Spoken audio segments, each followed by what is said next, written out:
देख रहे हैं नेटवर्क 33 राजकुमार के साथ।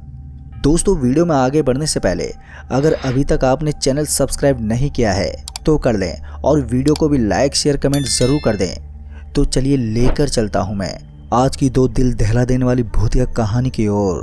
दोस्तों, पहली कहानी।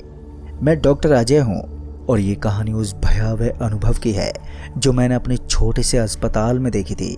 मैं डॉक्टर सिलधर का सहायक था जो हमारे गांव के एकमात्र अस्पताल में मुख्य चिकित्सक थे।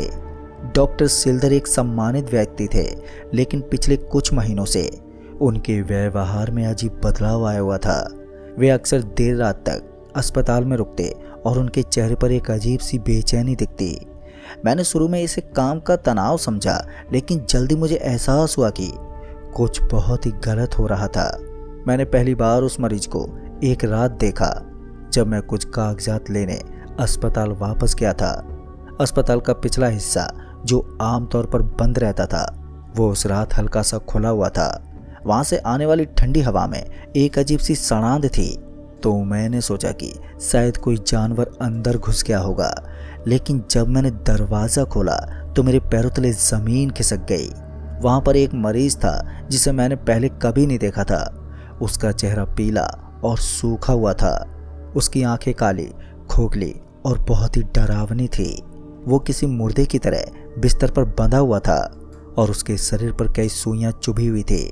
डॉक्टर सिलधर उसके पास खड़े थे और उनके हाथों में एक बड़ा सिरिंज था जिसमें हरे रंग का कोई तरल पदार्थ था। दोस्तों, अभी मेरी निगाहें डॉक्टर सिलधर की तरफ ही थी कि तभी उनकी नज़र मेरे पर पड़ गई। मेरे पर नज़र पड़ते उन्होंने मेरा नाम लेते हुए बड़े सख्त लहजे में पूछा, डॉक्टर अजय, तुम यहाँ पर क्या कर रहे हो? उनके ये सवाल करते ही मैं थोड़ा हड़बड़ा गया और लड़खड़ाती जुबान में बोला, वो मैं बस कुछ कागजात लेने आया था सर। इतना बोलकर मैंने अपनी निगाहें नीचे कर ली और थोड़ा नॉर्मल होने की कोशिश करने लगा। अभी मैंने अपनी निगाहें नीचे ही की थी कि इतने में ही उन्होंने मुझे जल्दी से बाहर धकेल दिया और चिल्लाते हुए कहा, तुम बोलकर भी दोबारा इस कमरे में आने की हिम्मत मत करना। इतना बोलकर उन्होंने उस रूम का दरवाज़ा बंद कर लिया और फिर मैं वहाँ से निकल गया। पर अब मेरे जहन में कई सवाल खड़े हो गए थे।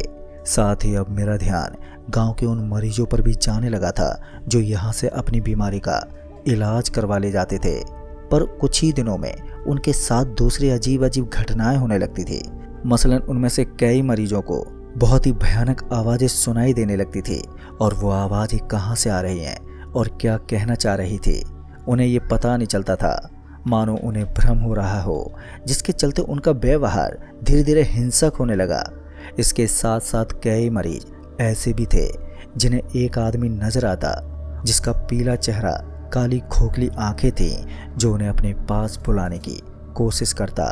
जिस मरीज को ये चेहरा दिखाई देता वो फिर खाना पीना छोड़ देता, जिसके बाद से उसकी भी हालत धीरे धीरे वैसे ही होने लगती, जिसके चलते मुझे शक होने लगा कि ये सब डॉक्टर सिलधर के उस मरीज से जुड़ा है जिसे वो हरे रंग की सुई लगा रहे थे। अपने शक को यकीन में बदलने के लिए एक दिन मैंने चुपके से उस गुप्त कमरे में जाने का फैसला किया और जब मैं उस कमरे में पहुंचा तो वो मरीज अभी भी बंधा पड़ा था, पर अब वो पहले से काफ़ी भयानक लग रहा था। उसकी त्वचा पर काले निशान उभर आए थे और उसके शरीर से एक अजीब सी बदबू सी आ रही थी। फिर इसी बीच मेरी नज़र कमरे में पड़ी फाइलों पर गई और जब मैंने उन फाइलों को देखा तो पता चला कि डॉक्टर सिलधर काले जादू और साइंस की मदद से एक मरीज पर किसी तरह का खास शोध कर रहे हैं, जिसके तहत वो इस मरीज के शरीर में एक ऐसी दवा डाल रहे हैं जो इस मरीज को ऐसी शक्ति देगा जो इंसानों की नस्ल से ऊंचा नस्ल बना देगी। ऐसा एक्सपेरिमेंट को पूरा करने के लिए डॉक्टर सिलधर गांव के लोगों को बलि चढ़ा रहे थे। उनके खून और शरीर के अंगों को उस मरीज के लिए इस्तेमाल कर रहे थे। अभी मैं उन फाइलों को ही पढ़ रहा था कि तभी उस मरीज की आंखें खुल गई और उस मरीज की आंख खुलते ही उसने मुझे देखा। तो मुझे देखते ही वो मरीज बड़ी अजीब सी आवाज़ में बोला, जाने दो मुझे। उसके इतना बोलते ही वहाँ का तापमान एकदम से नीचे गिर गया। मेरे हाथ पैर जमने लगे थे। उस वक्त मुझे वहाँ से भागने में भलाई दिखी और मैं वहाँ से भाग गया। पर मुझे ये अंदाज़ा हो गया था कि अगर डॉक्टर सिलधर को समय रहते रोका नहीं गया तो आने वाला वक्त बहुत ही भयानक होगा। और ये सोचकर अगले ही दिन मैंने गांव वालों को खबर दी तो सभी लोग डॉक्टर सिलधर के घर पहुंचे, पर वहां डॉक्टर सिलधर नहीं मिले। जिसके बाद जब हम गांव वाले उस मरीज को देखने अस्पताल पहुंचे तो वो मरीज भी वहां पर नहीं था। गांव वालों ने उन दोनों को कई दिनों तक ढूंढा, पर वो दोनों फिर कभी नहीं मिले।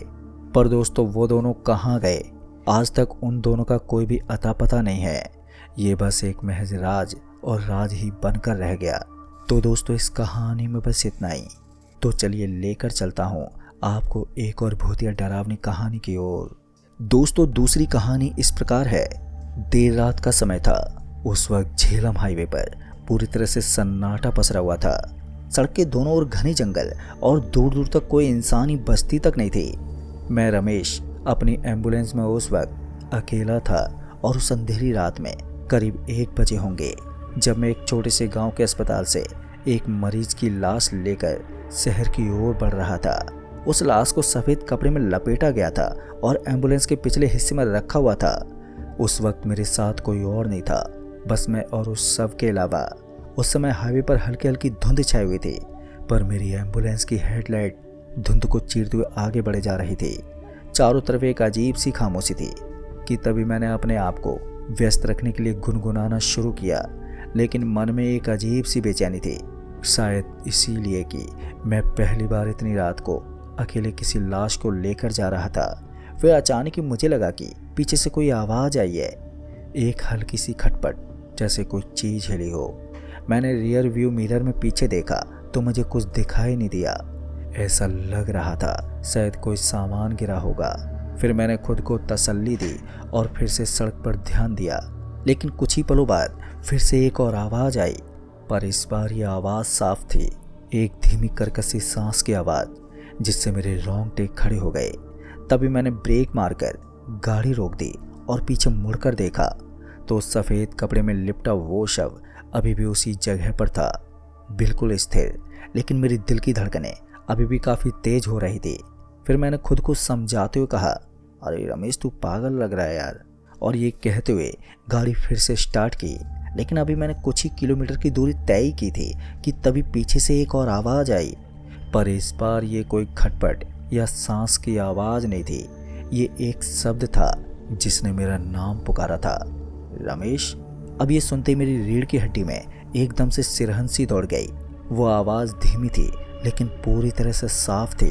तभी मैंने तुरंत ही गाड़ी साइड में रोकी और पीछे देखा तो शव अभी भी उसी जगह पर था। लेकिन दोस्तों, हैरान की बात तो ये थी कि अब वो सफ़ेद कपड़ा थोड़ा सा खिसका हुआ था, जिसे देखकर मुझे ऐसा लगा कि मेरी आंखें मुझे धोखा दे रही हैं। तभी मैंने बड़बड़ाते हुए कहा, ये मुमकिन नहीं है। अभी मैंने इतना ही कहा था कि तभी उस शव के ऊपर का कपड़ा धीरे से और खिसका और वो शव धीरे धीरे उठकर बैठ गया। अब ये देखकर तो मेरी सांसें थम गईं, जिस वजह से मैं चीखना तो चाहता था, लेकिन मेरी आवाज़ गले में ही अटक गई। उस शव का चेहरा अब मेरी ओर था, लेकिन सफ़ेद कपड़े के नीचे से एक काला चेहरा दिखाई दे रहा था, जिसकी आंखें खोखली थी, जैसे उनमें कोई जान ही नहीं हो। उसके होठों पर एक डरावनी मुस्कान थी और इसी मुस्कान के साथ उसने धीरे से कहा, रमेश, तुमने मुझे क्यों मारा? ये आवाज़ ऐसी थी जैसे वो किसी गहरी खाई से आ रही हो, पर मैं डर के मारे कांप रहा था। फिर मैंने हकलाते हुए कहा, मैंने तुम्हें नहीं मारा। लेकिन वो शव मेरी बात सुनने को अब तैयार ही नहीं था। फिर वो धीरे धीरे मेरी ओर बढ़ने लगा, जिस वजह से मैंने दरवाज़ा खोलने की पूरी कोशिश की, लेकिन वो लॉक था। मैंने चाबी निकालने की भी कोशिश की, लेकिन मेरे हाथ उस वक्त कांप रहे थे। अभी मैं कपकपा ही रहा था कि तभी उस शव ने मेरे कंधे पर अपना ठंडा बर्फ जैसा हाथ रखा और धीरे से बोला, तुम झूठ बोल रहे हो, उस रात तुम्ही ने मुझे मारा था। अब ये सुनते मैंने अपनी आंखें बंद कर ली और बुरी तरह से चीखने लगा। लेकिन जब मैंने अपनी आंख खोली तो वो शव अब गायब था। एम्बुलेंस का पिछला हिस्सा पूरी तरह से खाली था, लेकिन वो सफ़ेद कपड़ा उसी तरह से लपेटा हुआ था जैसे कि पहले था। अब ये मेरा वहम था या फिर कुछ और? मैंने खुद को समझाने की कोशिश की, लेकिन मेरे दिल की धड़कनें अब भी काफ़ी तेज़ थी। फिर मैंने गाड़ी स्टार्ट की और तेज़ी से शहर की ओर बढ़ा। लेकिन फिर कुछ ही मिनट बाद मुझे फिर से वही आवाज़ सुनाई दी, रमेश। इस बार वो आवाज़ और भी करीब से थी, जैसे कोई मेरे कान में कुछ फुसफुसा रहा हो। फिर मैंने रियर व्यू मिरर में देखा, पर इस बार वो शव फिर से वहीं था, लेकिन अब उसका चेहरा और भी ज़्यादा डरावना था।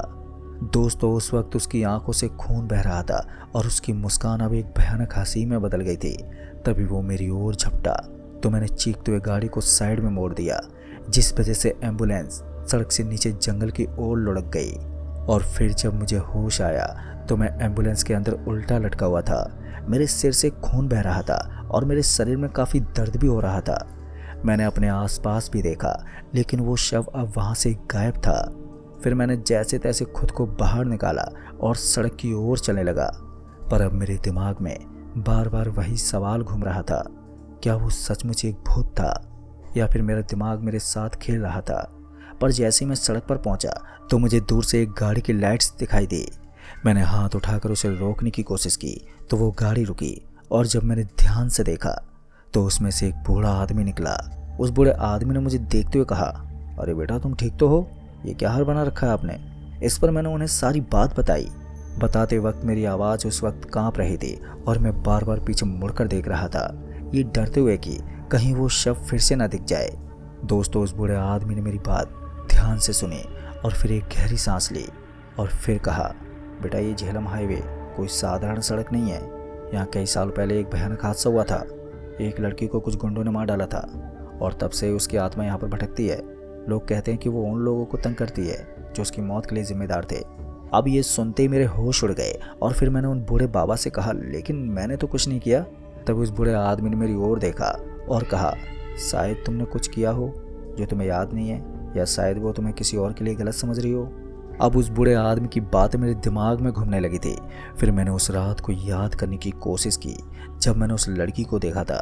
क्या मैं सचमुच उसकी मौत का जिम्मेदार था या ये सब मेरा वहम था।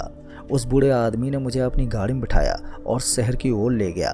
फिर रास्ते में उसने मुझे बताया कि झेलम हाईवे पर ऐसी कई कहानियां मशहूर हैं। कुछ लोग कहते हैं कि यहाँ पर एक पुराना कब्रिस्तान था जिसे हाईवे बनाने के लिए तोड़ दिया गया था, तब से यहाँ पर आत्माएं भटकती हैं। कुछ लोग कहते हैं कि यहाँ कोई तांत्रिक अनुष्ठान हुआ था जिसके बाद से ये जगह शापित हो गई। लेकिन शहर पहुँचने के बाद मैंने पुलिस को वो सारी बात बताई जो मेरे साथ हुआ था। तभी उन पुलिस वालों ने मेरी एम्बुलेंस को जंगल से बाहर निकाला, लेकिन उस वक्त उसमें कोई शव नहीं था, बस एक सफ़ेद कपड़ा पड़ा था। पुलिस वालों ने इसे एक सामान्य हादसा मानकर केस बंद कर दिया, लेकिन मेरे लिए ये कोई सामान्य बात नहीं थी। दोस्तों उस रात के बाद मैंने एम्बुलेंस चलाना ही छोड़ दिया। मैं अब एक छोटी सी दुकान चलाता हूँ, लेकिन वो रात भर मेरे दिमाग से अब भी निकलती नहीं है। हर बार जब मैं अकेला होता हूँ तो मुझे लगता है कि कोई मेरे पीछे खड़ा है। हर बार जब मैं रात को सड़क पर निकलता हूँ तो मुझे लगता है कि कोई मेरे साथ चल रहा है। कभी कभी जब मैं अपनी दुकान बंद करके घर जाता हूँ तो मुझे दूर से एक सफ़ेद साया दिखाई देता है, वो साया जो मुझे उस रात झेलम हाईवे पर मिला था। और हर बार मेरे कानों में वही आवाज़ गूंजती है, तुम मुझसे नहीं बच सकते। अब ये सब क्या था और क्या है, ये बात आज तक मुझे मालूम नहीं चली, जो आज भी एक राज की तरह मेरे साथ आज भी जिंदा है। तो दोस्तों इस कहानी में बस इतना ही। कहानी आपको पसंद आई हो तो वीडियो को लाइक शेयर कमेंट ज़रूर कर दें। तो मैं आपका दोस्त राजकुमार जल्द ही मिलूँगा ऐसी एक और डरावनी भूतिया कहानी के साथ। तब तक के लिए बाय एंड टेक केयर।